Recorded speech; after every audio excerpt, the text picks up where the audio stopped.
Welcome back. Now you do have 3 pages.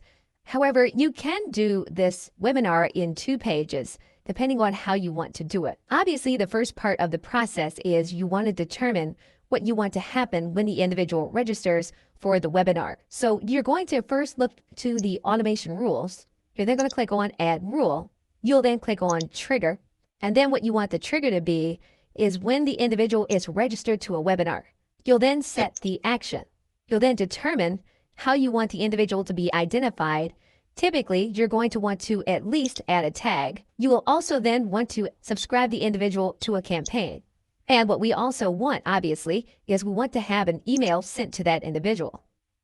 Now, you will need to have a campaign selected.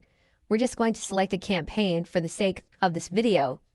And you are also going to want to have an email that you want to have sent. This is a good place where if you want to give individuals a direct link to where they can watch the webinar, you want to give it to them. Now, currently, we do not have an email set up. So for the sake of this video, we're just going to delete this element.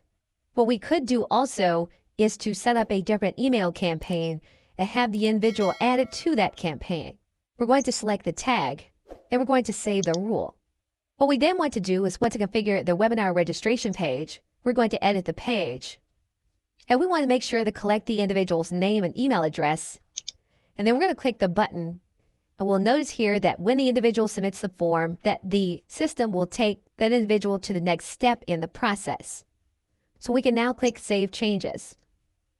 And we can now exit this page. What we can then do, we don't have to necessarily use the webinar broadcast page. What we could do is to go to this webinar page. We could configure that page. And we can configure a specific page that's necessary to demonstrate where this page comes from. We're going to change the page template so that we can see it. You'll notice here that some of the pages allow for you to have the webinar on this page. And that's one of the templates we want to select. So we've got a webinar so that it happens on this page. We can configure the page. And this is where we're going to add in the video that is going to autoplay. Once we do that, we're then going to click Save Changes. We'll then exit the page. We can now delete this page because we no longer need the page. And our funnel is now ready to be placed on our digital store page. Okay, so with that, thanks, and I will see you in another video.